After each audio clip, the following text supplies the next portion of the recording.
know that there has had to have been some sacrifice, whether it's time or nutrition or whatever it is. Recording of myself talking about having a relationship with my chest.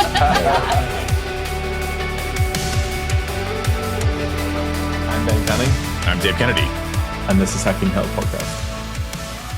Yo, welcome back. Episode 141. I've done my job. Over to you, Dave. Whoa, is that it? You're just going to pass it to me? Like, that's different. That's what you said. That's what you said last week. That's your only job, is to remember what episode we're on. I've done it. But like, you got to like do like an intro. You can't just like call me out like that. That's kind of crazy. You've like, been called out. What's going on? What's up, man? How's it going? It's actually been a bit since we've talked to each other. So I've been traveling. I was in San Francisco last week. I know you were traveling. So we have been on the ropes for a while. We have, and I know they said this a while ago, but our cadence of communication's been off, and it's really affecting our relationship. So I think we should just deal with that live on the podcast. Yeah, we need to talk to each other more. I will say as well, you didn't do your check-in this week, so I did tell everybody I would keep everybody up to date. So I will definitely do my check-in this week. I was traveling, and there's no excuse, but I was definitely traveling. Bring your laptop with you whenever you're traveling, though. Well, the problem is I had getting my measurements done. That's the issue that I had run into. Submit it without measurements, fine. Okay, fine. As long as you're okay with that, I'll do it. I'm totally fine with that. Anyway, I forgot this little guy right here. So okay, just but get one for your bag. Sure. First of all, I want to say congratulations on your TrustedSec achievement. Thank you. I know I knew the last time, but I couldn't say it. But now everybody knows, so we can talk about it.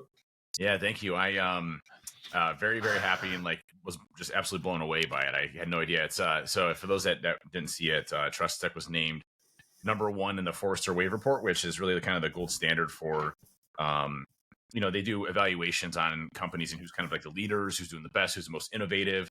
And what was crazy is that TrustedSec didn't even qualify to be on the wave, but they gave us an exception because so many of their customers that are part of Forrester wanted an eval on TrustedSec because everybody uses TrustedSec. And, we don't resell products. We're not a staff augmentation company. So we're not this massively high revenue, staff aug consulting company. We're, a very niche consulting company. So they're like, okay, we'll put an exception. And then, we had like 2 weeks to prepare for this thing. I'll tell you, my team knocked it out of the park.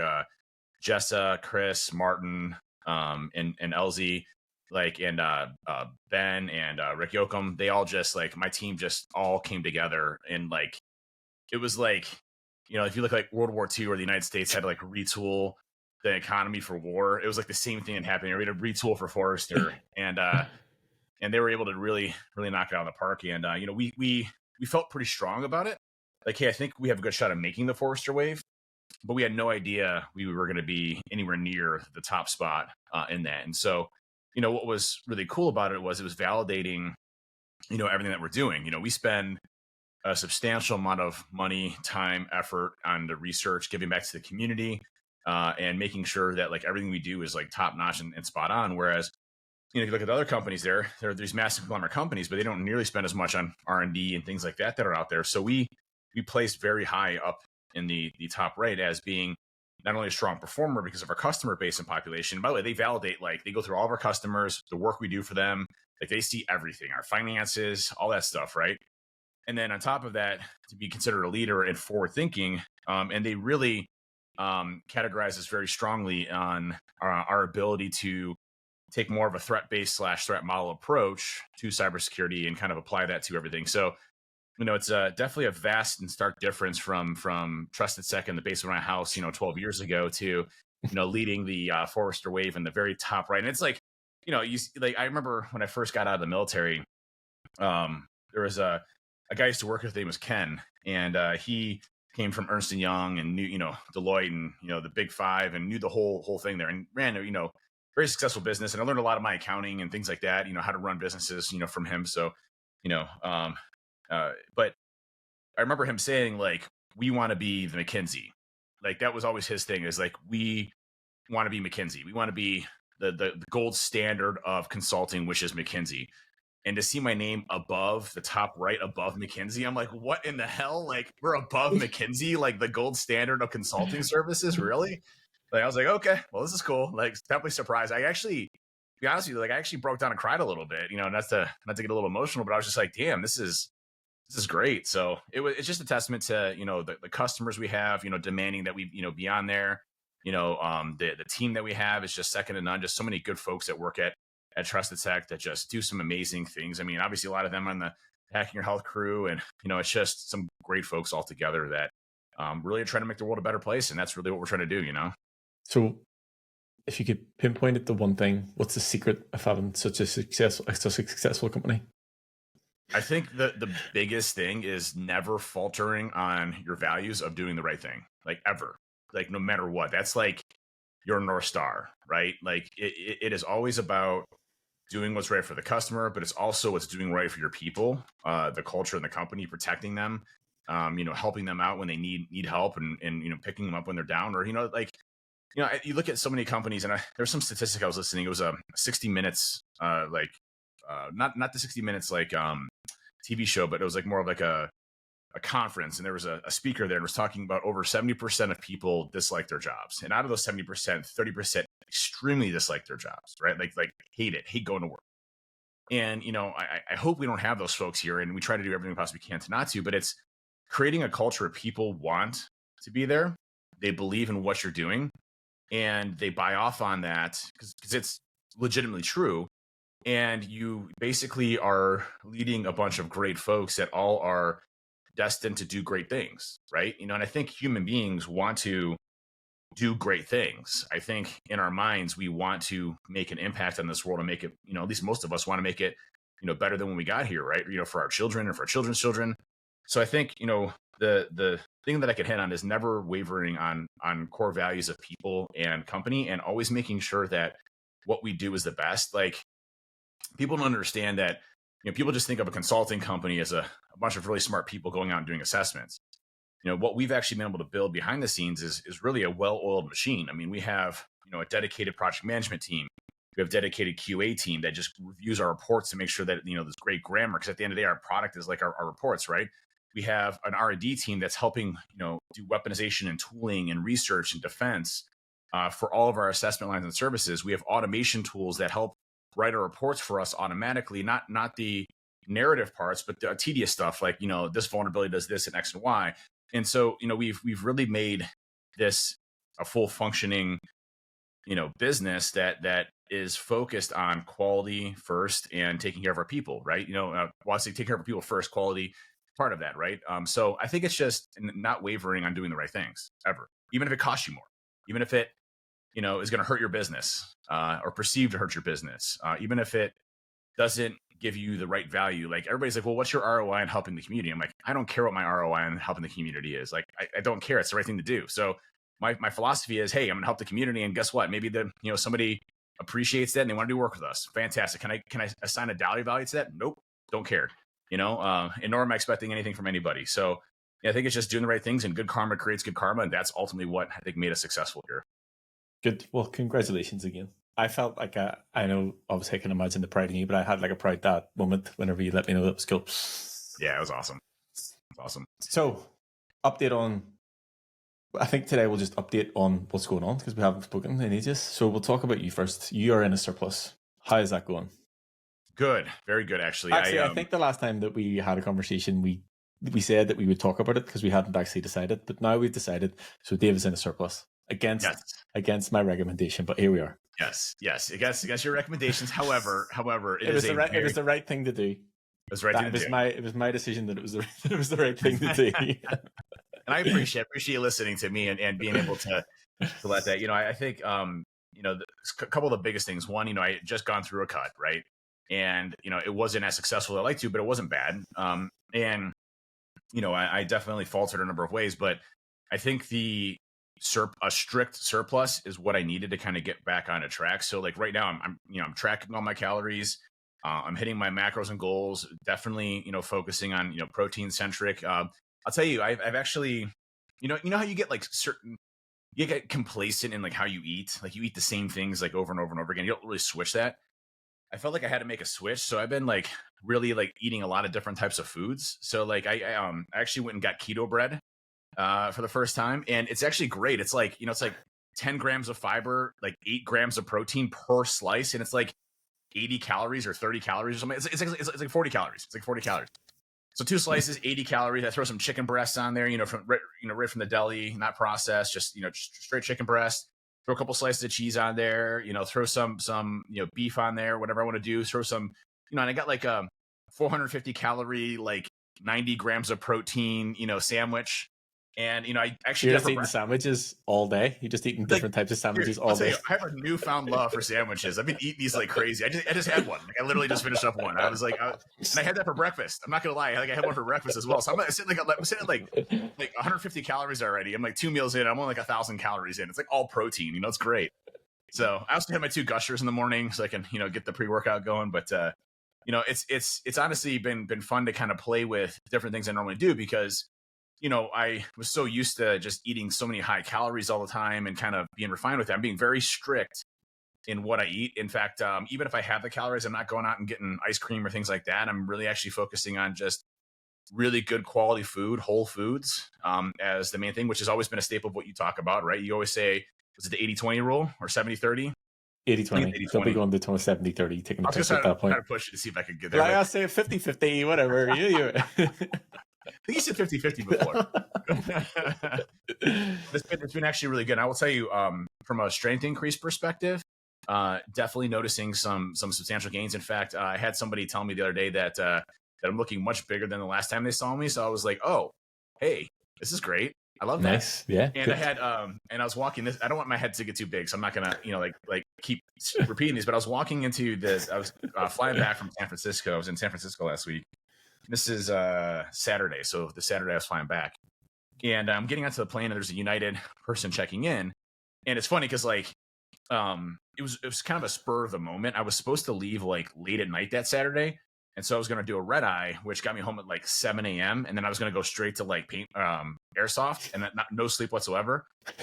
And so, but I still had to train legs, so I was like, well, if I can get home earlier, I can get a good night's sleep, I can train legs, and then I can go.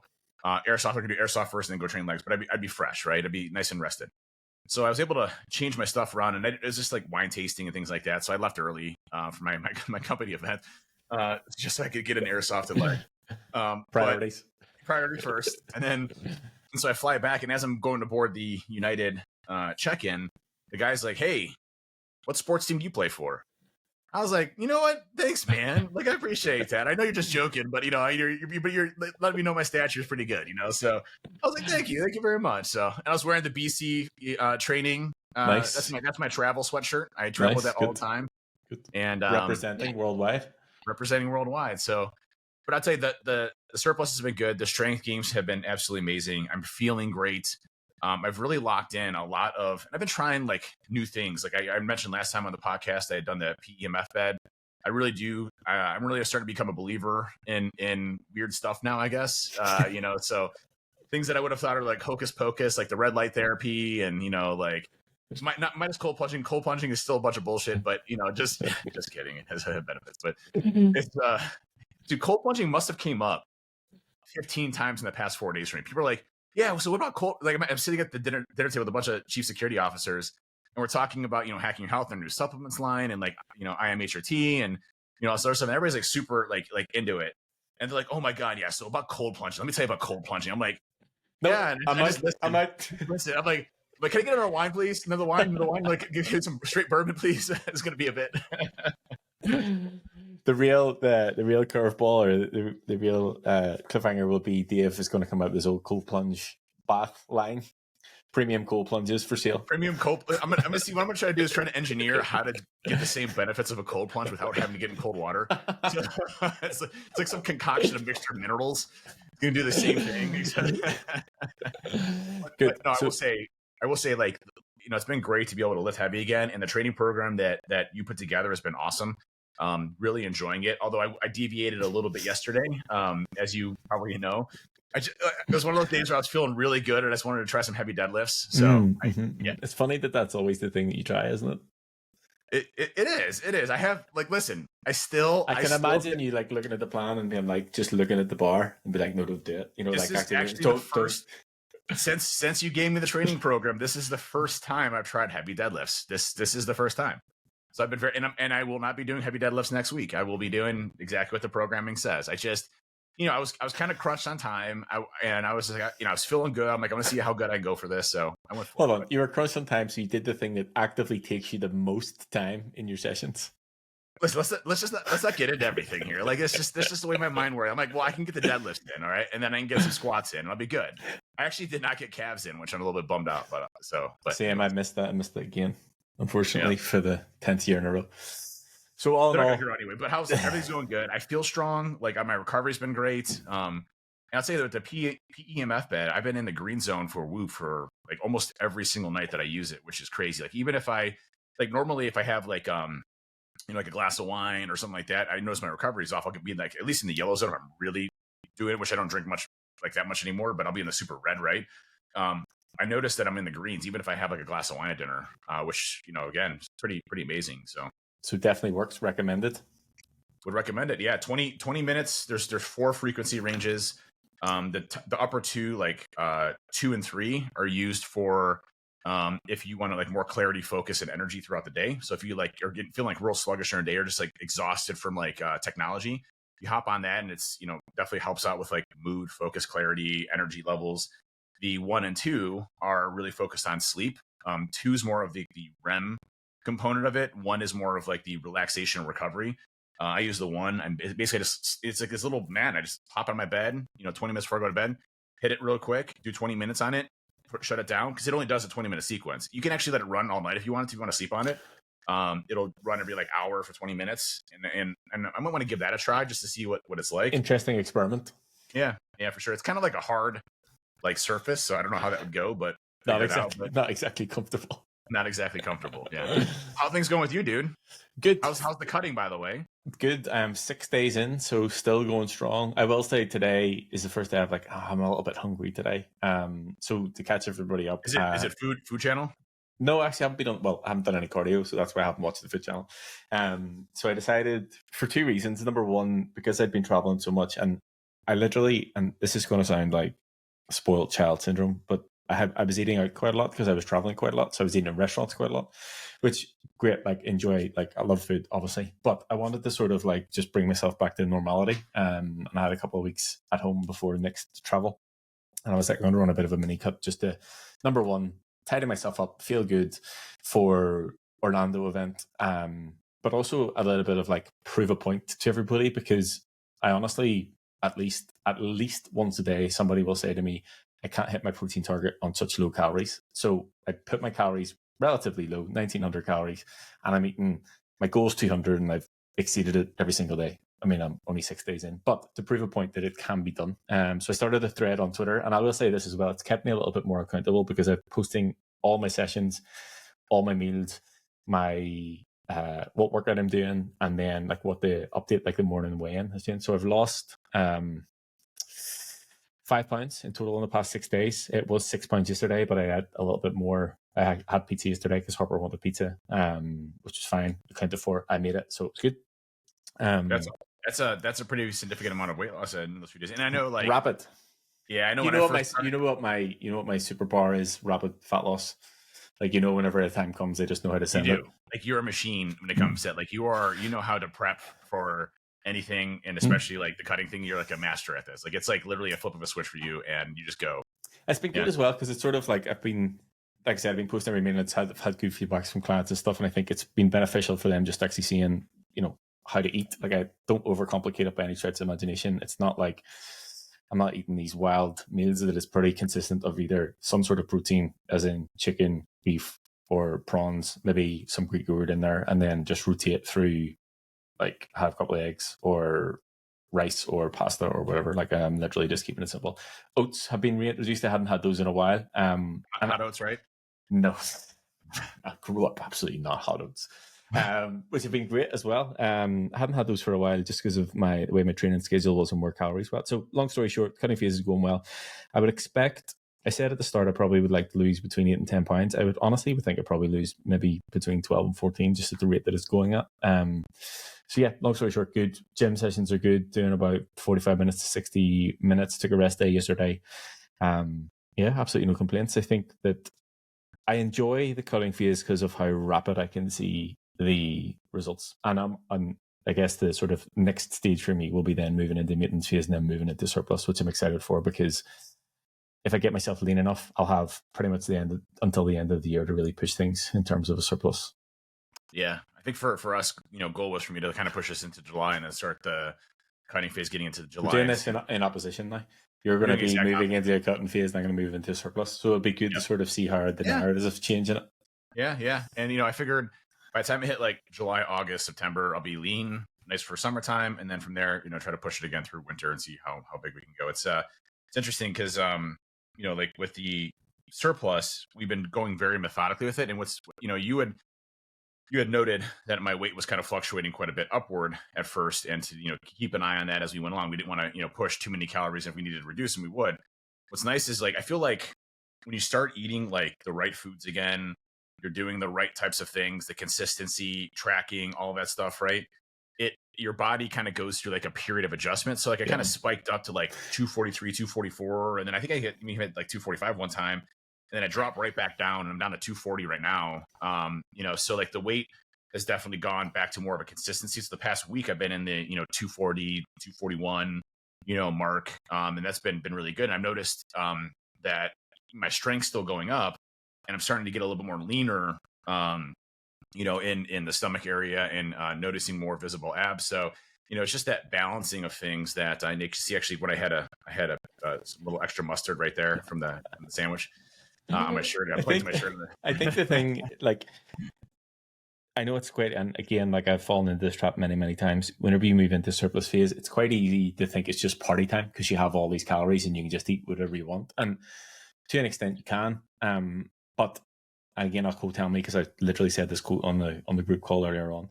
Calories will dictate your weight. So the more calories you're going to put on weight, less calories you're going to lose weight. But macros will dictate your body composition. So staying in line with eating like good quality whole foods will allow you to stay lean as you move through the surplus. And it is relatively difficult to overconsume on whole foods. Like you have to eat a lot of, even for you at 3,000 calories, it's quite difficult to eat more than that when you're eating like good quality whole foods, because it is a lot of actual food volume in terms of the amount of food that you're eating. So like, could you overconsume if you're eating, if you're going out to Taco Bell or, insert whatever fast food place, like easy to overconsume on calories because it's high calorie, low volume. But if you're eating it from whole foods, then it's much more difficult.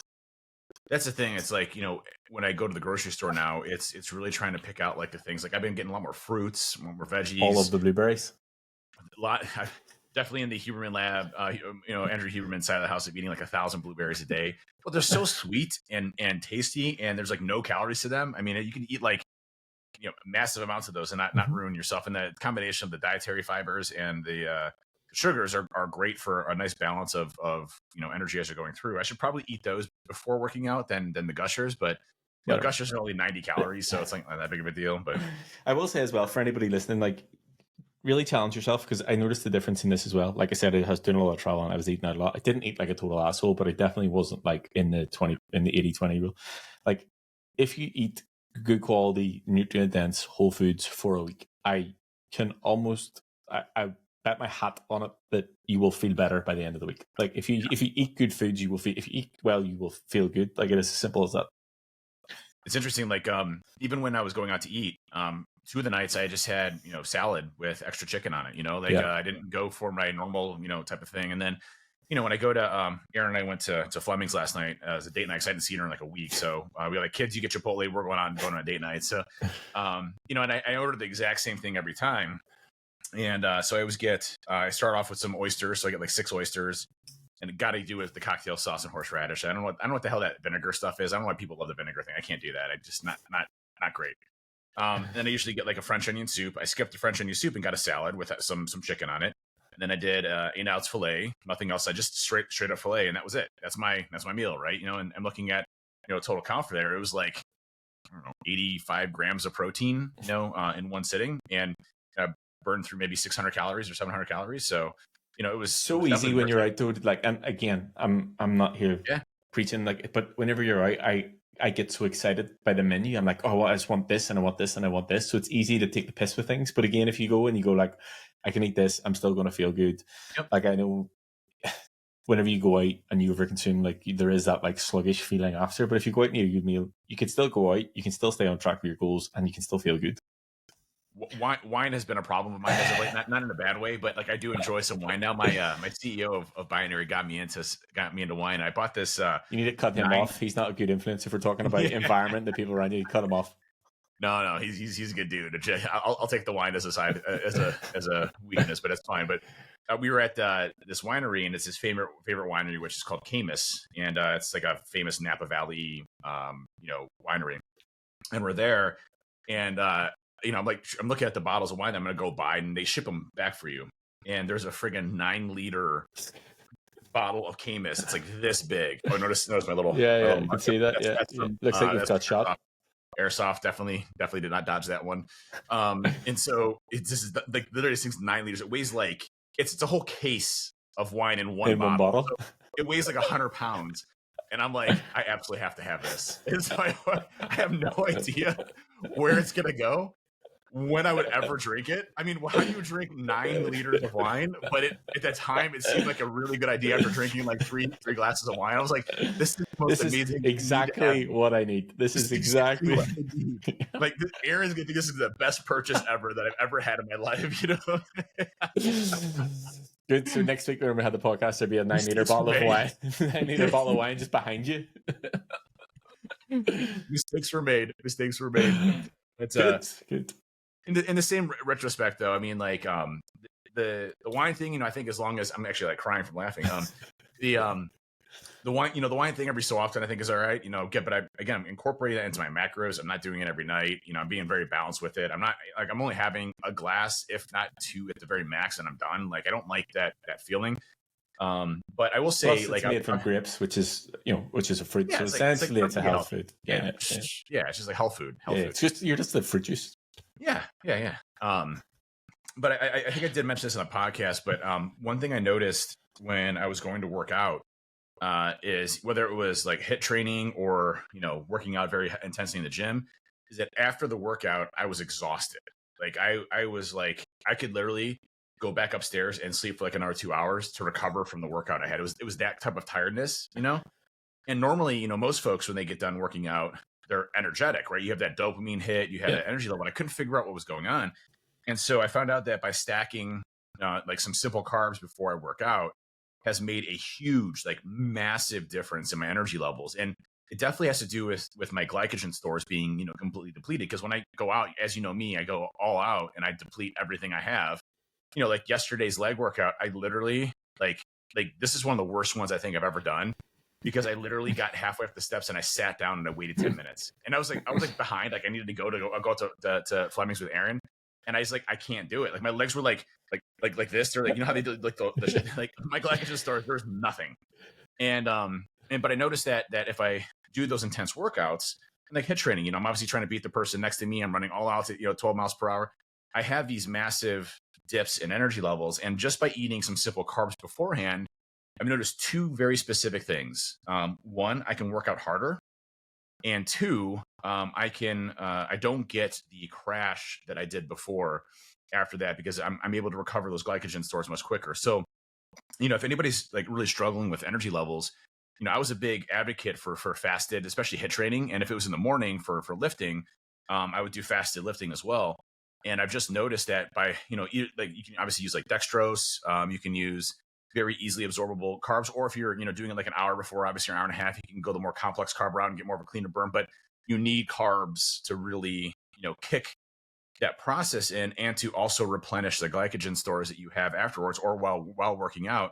And I've noticed a huge, massive change in my workout routines. And it's actually like like when you go to the gym, sometimes you're just like, I really don't want to do this, and then you start lifting, you're like, oh, this is great. Mm-hmm. I want to lift before I even started lifting when I have the simple carbs. Does that make sense? It's almost like a mindset. It's like, for one, it's like I get to eat Gushers, which is great. It's like I love Gushers. Yeah, so it's like, hey, sugar, you've already got the dopamine hit. Sugar roll-ups wrapped in liquid sugar. Like it's amazing. It's the best thing that's ever been invented. It's like liquid sugar and like solid sugar all wrapped together in one. It's amazing. But it definitely has helped out quite a bit on my routines. I love the way that your pre-workout is Gushers, and I'm having 50 grams of oats, 60 grams of protein, blueberries, raspberries, and some almond butter.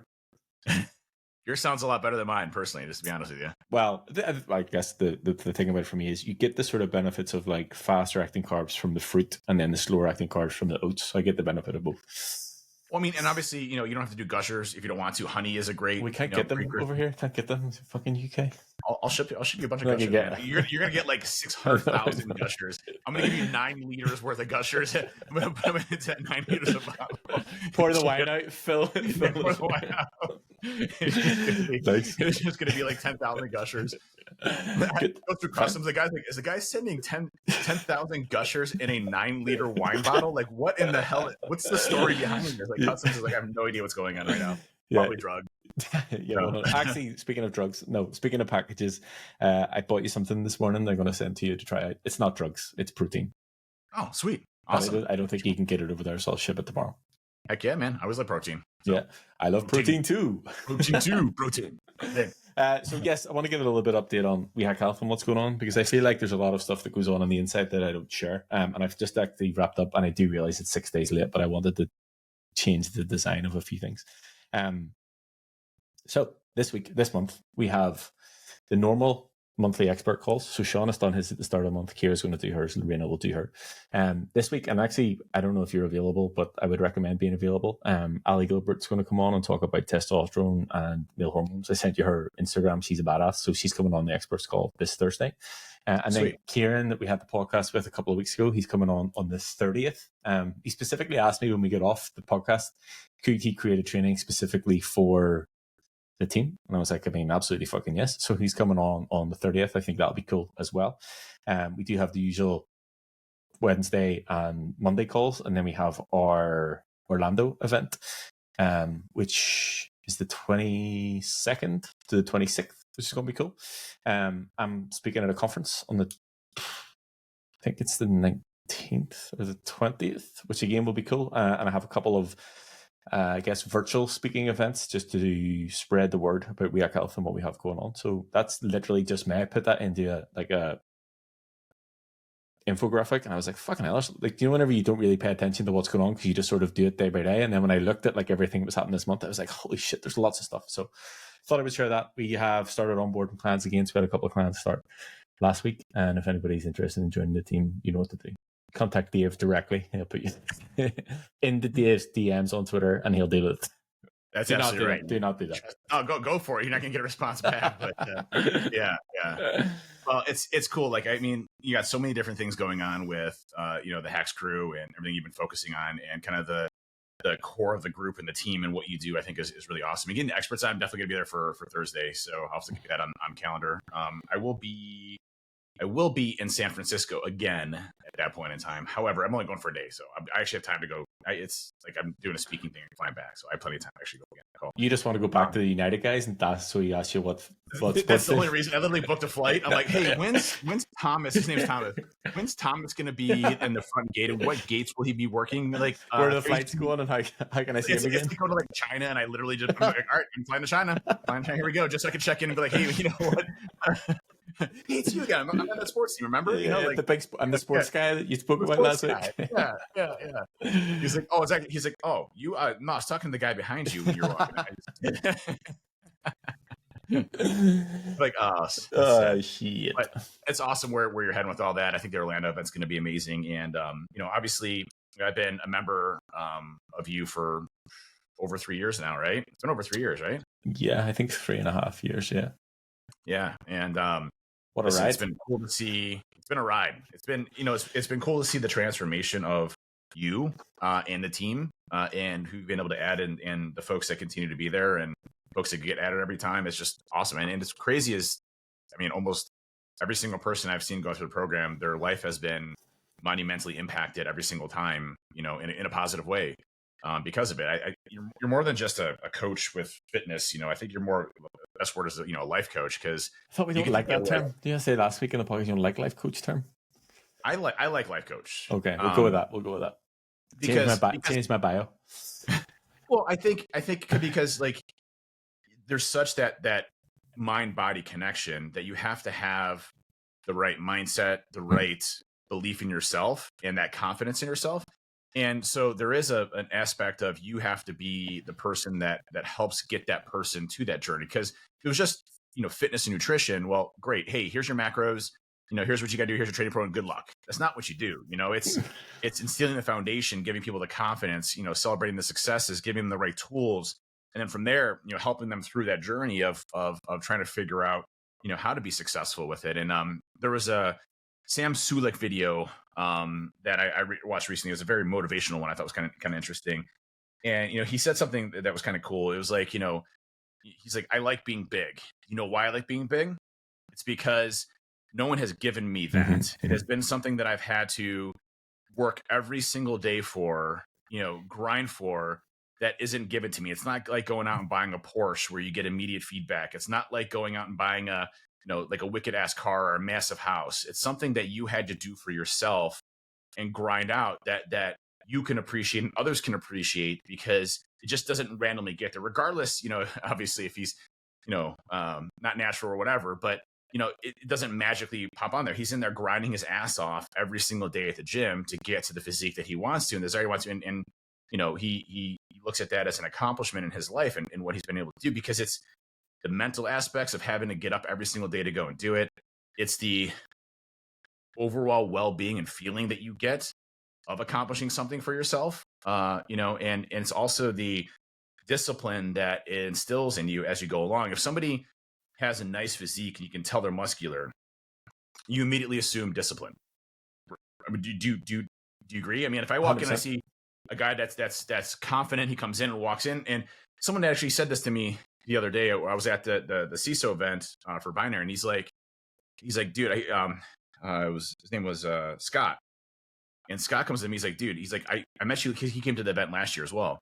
And he's like, I came to the event last year, and he's like, you're a big dude. I was amazing. And he's like, I'm sorry, I assumed this, but he's like, I assumed you've always been fit your whole life. But I started to look into you, and I was like, oh my God, you used to be this massively big, 350 pound, gorilla of fat. And, he's like, what you've been able to accomplish. He's like, how does it feel when you're walking in? Cause he also was a bigger dude.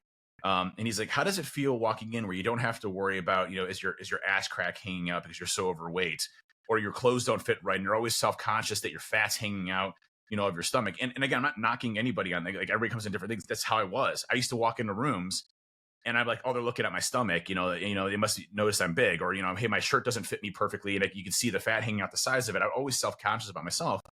And I don't think about that anymore. Like, I rock, tight suits. I have really tight, pants that are probably too tight. And I'm, I can show off my quads. I'm cool with that. Right. Like I actually have quads. So, it's a whole different feeling of confidence when you walk into a room, and it doesn't matter what other people are. Like I'm appreciative if whatever size somebody is, I respect them, no matter what. They're a human being. I love them. They're great. Everybody's a great person. But when I go in, I'm confident about myself because of the work that I've put into my body and the discipline that I have, that I know I could overcome anything that I want to do. Like I had to give a presentation. I rocked it, right? I'm confident. I know my subject matter. I know I'm a subject matter expert, and I feel confident about myself and my body and my image and my mental state that I can go up there without having to worry about it, right? It's a whole different feeling. Yeah, that's what you instill in folks. I've spoken about it before. Like I remember the first time walking into M10 gym in Nottingham, and Callum was there, who used to be my coach. James, who used to be my coach. The other guy was called Josh, and there was a guy called Dan, and they were just big fucking dudes. And I was like, they just had this presence about them that they demanded authority. I was like, I don't know what this feeling that I have is, but I want other people to have it when they look at me. How do I get this? Yeah, pretty much exactly that though. But I think I'm going to say it was Andy Frisell or somebody. I mean, I don't watch or listen to that many people, so it was definitely one of those people. But the same thing as you were saying about Sam, it's like, even with somebody could be super successful in terms of business, but they could be handed that business, or financially successful, but they could have inherited or whatever. Like your physique in your body's the only thing you can't be given. And it's not that there's no quick fix or miracle to it. Like you have to have put the work in to get that. And I think that's the part of the message. And I do, I respect, we see people and I'm like, I can tell that person has had to put the work. And actually, I guess to wrap this point up, I remember last April, Matt and I went to the Jocko Muster, and we went to one of the Disney parks in Orlando. And we just spent the time there, and we had the fast passes or whatever, and we were leaving. I was like, we should give this to somebody like that so that they can go and enjoy. So we were like scanning the place, and there's this one dude walking towards us who was massive. And I was like, he's getting it, because I know that we know that he lifts. So we had this immediate respect for him. So it just goes to show you, if you lift weights and you see other people who lift weights, you do good shit for them because you know that they have put the work in. Well, and I'll give you a really great example of perception is reality in some cases, right? So I was at Airsoft yesterday with the kids, and I'm a big dude. Obviously, I'm 6'4". I have a really big physique. I had a shirt on, so you can't see my Marine tattoo, right? And I walk in confident in there, and these other dudes that are at the table are like, "Oh my god, you're gonna kill us all, aren't you?" Like didn't even know me playing. Just the presence that I had coming in there, and you did. As I'm playing with them. Huh? You did, I assume? Oh my god, I was on fire yesterday. Let me just say, like, I was in a whole different level yesterday. All I could see was just like murdering everybody, and that's all I did. Like, I just killed everybody. In fact, my son's really mad. So I'm on this thing called Second Story. It's a two-story building, and we're playing this game called Infected, which is like you shoot somebody, if you medic them and revive them, they become on your team. So the whole goal is to like try to get as many people on your team, and we're killing it. Like I'm the leader of the blue team, and we're killing everybody. And Mason, my youngest son, he's like, Dad, there's a group, like, because like where the steps are where I'm at, there's another steps around the corner. And there's a group there. They're trying to pop up. They threw a grenade. I'm like, oh, cool. So I'm using my son's intel. And I take a grenade out and I throw it and I kill everybody in the steps. And I charge down and start shooting everybody. And my son's there. And there was my whole team. I killed my whole team. And because my other son gave me bad intel. So I like murdered my whole team on accident. Whoops. But it was funny because there's just one game. And at the very end of it, you have to kill like basically everybody and get them on your team, right? There's one person left, and it's at this point I have everybody. There's like 50 people that are on my team now. It starts off with 2 of us, and I have 50 people on my team now. We're crushing it, right? And there's one person left somewhere, and I can't find him. And I'm trying to clear every room as fast as I can. It's like a 5-minute warning, and this dude comes out the very last second. I'm like, bah, bah, bah, bah, bah, get him. And he's like, it's like you. He's like, I knew I was going to die to you. It's you again. You keep killing me every time. And I come out like, hey, are you ex-military? I'm like, yes, I'm ex-military. It's like, we knew it. We knew that you're ex-military, like, so I think it's the presence you exude when you walk in. When I walk in, I'm a big dude. I take care of myself. I'm confident. And, I have my gear all ready to go. It's all prepped. I'm like, I look like I know what I'm doing. Those perception in many cases can be a reality. And that's, take away the weightlifting, take away, the fitness aspect of things. This really gets into mindset around who do you want to be and perceive to other people. Do you want to come off confident, where people believe in what you're saying, what you're doing? That's a clear indication of a leader, right? Or, do you want to come off as, extremely smart and a subject matter expert, but humble at the same time so that people trust you? What's big about what I've been able to accomplish in my career that I really equate to a lot of my success, regardless if it was Big Dave or Little Dave or whatever, is that I always come off genuine because I am genuine. And I come off that I know what I'm talking about. And I don't speak about things that I don't know. Like if I don't know a subject, I'm not going to go up there and pretend to be an expert in it because, I'm not, right? I'm not going to not be genuine in a certain thing. So for me, my whole career has always been be as genuine as possible. Don't lie, don't cheat, don't steal. Just focus on being a good person, communicating and having the best interests of somebody at heart and being approachable, but having that confidence in myself that I know what I'm talking about and who I am. Right. And I think that's where, you hear the term a lot in our industry, the imposter syndrome. Okay. And I understand why people have that. I'm very fortunate to not have that because I believe in myself. And if you have imposter syndrome, you should do the same. Believe in yourself because your stories make you unique. Who you are and what you've done in your own career make you unique. There's no reason to have imposter syndrome. Yes, there's people that have done different things or presented at bigger conferences. Who cares about any of that? It means that means nothing whatsoever. You are an individual person that has stories that you can share to help other people. There's no reason to feel like you shouldn't, that you're an imposter in this industry. You're part of this industry, no matter what you are, regardless of race, gender, identity. It doesn't make a difference. Like you are who you are and equal on every playing field as every single other person. It doesn't make a difference on that. So you should have the confidence in yourself when you go up and present that you're not an imposter. You're somebody that's sharing their own experiences and have that ability to flip that switch on when you need to exude that confidence to other people. I think the confidence, well, two thoughts. The confidence thing is a funny one because I think that confidence, people don't want to do things until they're confident, but I also don't think that you get the confidence until you do things. Like Alex Mosey, the only person that I will probably quote endlessly. Confidence comes from having an undeniable stack of evidence of you can do the thing that you said or that you are talking about. Imposter syndrome, actually, Matt and I spoke about this and we recorded a short reel when we were in Vegas. And I think I don't like the term imposter syndrome. It's more like imposter thoughts. And what I mean by that is, like, I feel like it's quite normal to get that in some way, shape, or form, and it's okay to acknowledge it. And I think it sort of shows, for me anyway, it shows that like you're on the cusp of, like, if we talk about levels, like moving to the next level or being behind the next curtain or whatever phrase that you want to use. And I think it's a good sign of growth that you're not maybe fully there, but I don't think it needs to be branded as a syndrome of sorts. But yeah, no, I get it. And I do think that the confidence thing, like, you have confidence in yourself and your ability to do difficult things because you have done many difficult things. The gym just obviously being one part of that. So you have that confidence that you know that you can execute on difficult things when the situation arises.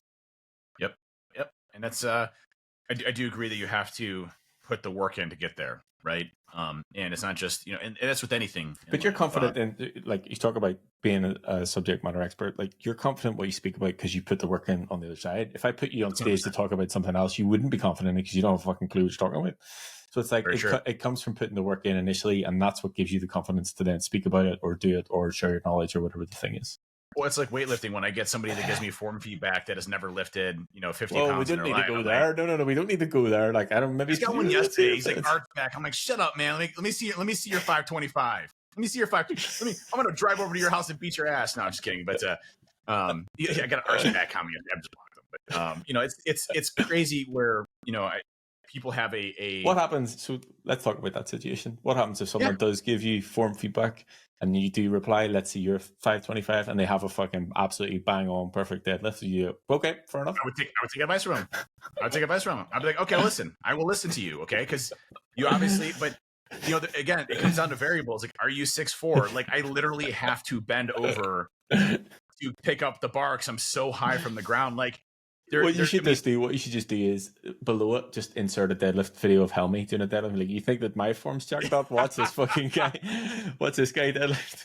Dude, Helmy's deadlift is so atrocious, and it's amazing. Like, that dude just, he's like deadlifting 800 pounds, and his back looks like it's warped in the 7,000 direction. And the guy just, I seriously, I always think about Helmy when I'm deadlifting. It's like, it was such a violent movement. I felt like I was like in this, like, like it was just very violent. So, very it's angry. Definitely a sight to behold, for sure. I don't think he's done deadlifts in a while. I haven't. He's been injured for a while. Not because of deadlifting. I think he didn't injure his collarbone, but no, I don't think he's done deadlifts in a while. Yeah. Well, one thing I wanted to hit before we close out on the podcast was there was a really good study that just got released for vitamin D. We've always talked about our two staple supplements, period, is fish oils and vitamin D, period. Like, those are the two, like, you absolutely should take those. In no matter if you train, don't train. Like, correct. If it's your fucking granny, like, I think everybody on the planet should be taking them. The one I always reference is Dr. Rhonda Patrick, who talks about where you had two types of studies, blind clinical trials. And you had two types, one that was smokers and took fish oil, and one that were non-smokers and didn't take fish oil. The ones that smoked and took fish oil lived longer than those that didn't smoke and didn't take fish oil. Like, that's an insane statistic, right? Your chances of cardiovascular disease, cancer, everything else just shoots up drastically with smoking, and all-cause mortality goes up substantially. And to be able to have that reduced so much by fish oils is ludicrous. But fish oils and vitamin D. Now, vitamin D is actually a hormone that impacts like over 80% of our DNA. So it's really not even a vitamin. It's kind of a necessary activating component for our DNA to actually work the way it's intended. So it's really one of the foundational hormones that we need in our body to actually work and function the way that we need to. And that includes, by the way, happiness. It includes our ability to context for this, like, how you can make this a reality. Think about how good you feel when you're in the sun. Yes. That is literally it. Like, that happy feeling of the vitamin D, that's what you're getting, and that is why you feel happy. When I was in California last week, I was in the sun all day. My recovery scores through the roof, astronomical, right? So you say I moved to California? Nah, I hate California. Interesting enough, one of my buddies actually got mugged in the streets at RSA. He was first day he was there. He got punched in the face by someone random on the street. So yeah, no, I'm definitely moving. I'm good with Ohio. But there's a new study that came, and there was so many more positives of vitamin D. I mean, so cardiovascular health, overall heart health, things like that, all improved, increased, everything else. But there's a new study that just recently came out, and I thought it was really interesting because it just shows another reason why you should be taking vitamin D. And this is from Earth.com. They have a number of peer-reviewed data studies, and this is more of the synopsis. And this is by Rodilan Putol. He's an Earth.com staff writer. Recent research has sparked interest in the potential health benefits of vitamin D, particularly regarding its influence on cancer immunity. In a study led by Francis Crick Institute, the National Cancer Institute, NCI, and the Aalborg University, significant insights have been gained into how much vitamin D can enhance the body's ability to fight cancer. The researchers found that a diet enriched with vitamin D promotes the growth of a specific gut bacterium, Bacteroid fragilis, which is known to enhance immune resistance against cancer in mice. The experts report that when mice consumed high amounts of vitamin D, they exhibited not only greater resistance to experimentally transplanted cancers, but also a strong response to immunotherapy treatments, i.e. the ability to recover from. Remarkably, this protective effect continued even when the researchers actively interfered with gene expressions to block a protein that normally assists in the transportation of vitamin D through the bloodstream. The experts determined that vitamin D works by acting on the epithelial cells in the intestines, which in turn boosts the population of Bacteroid fragilis. This bacterium has proven to strengthen immunity against cancer, as shown by decreased growth of transplanted tumors in mice. So, I mean, that's a huge component there. And this last part I want to read here. Vitamin D, often referred to as the sunshine vitamin, is crucial for maintaining several aspects of good health and primarily aids in the absorption of calcium, promotes strong bones, and preventing conditions of osteosclerosis. Additionally, vitamin D plays a vital role in muscle function and the immune system, helping to reduce inflammation and risk of infection. A growing collection of research suggests that vitamin D can also protect against colon, prostate, and breast cancer. It is also linked to better outcomes in heart health, with potential reduction in blood pressure and lower heart disease.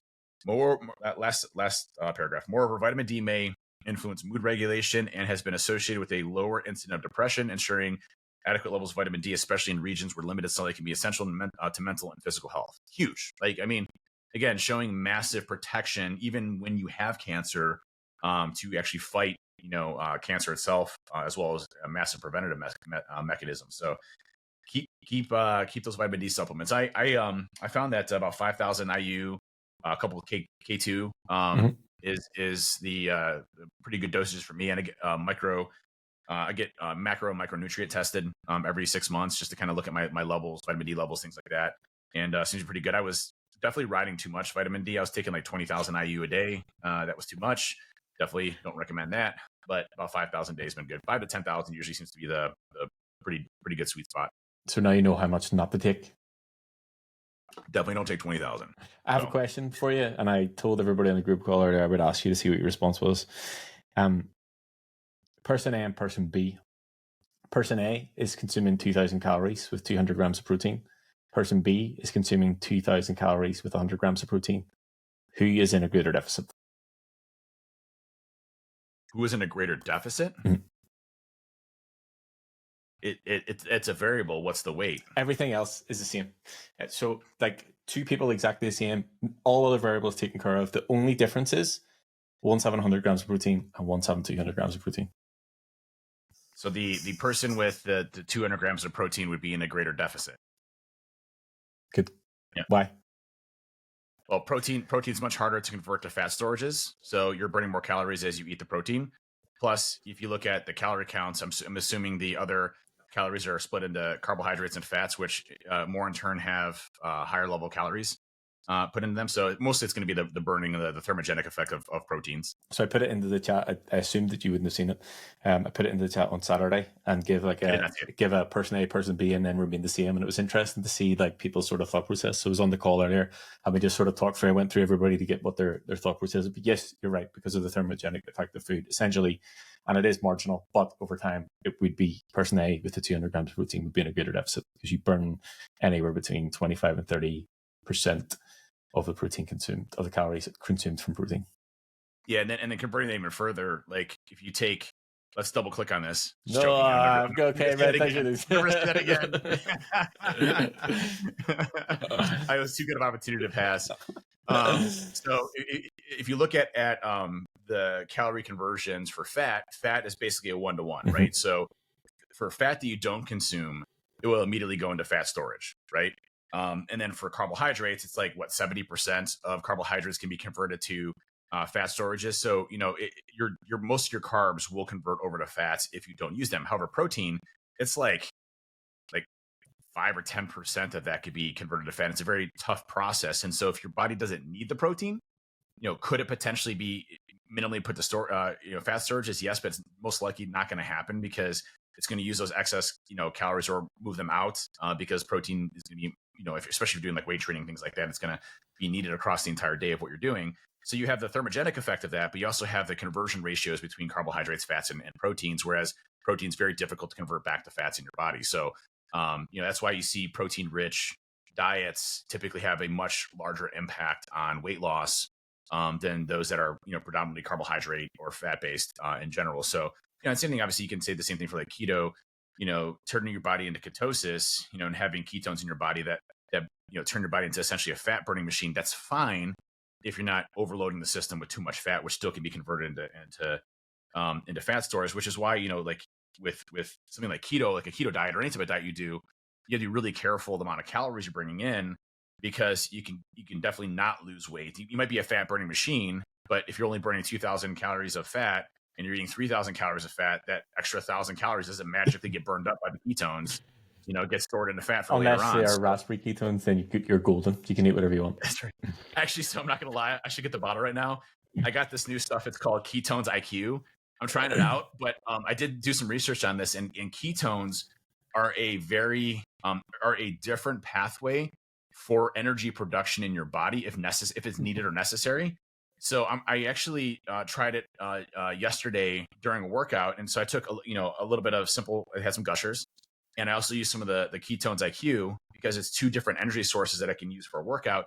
And I did notice a pretty intense workout, so I'm curious to see how that works. But it's basically a slam of ketones that your brain and body can use directly for energy as needed. No fat, no sugar, no calories, just a different energy source that your body can burn for energy production, which I thought was kind of. Hold on a second. So, just to clarify here, this week you've told us that you've started eating keto bread and you've started taking ketones. Is there something else going on here that we need to talk about?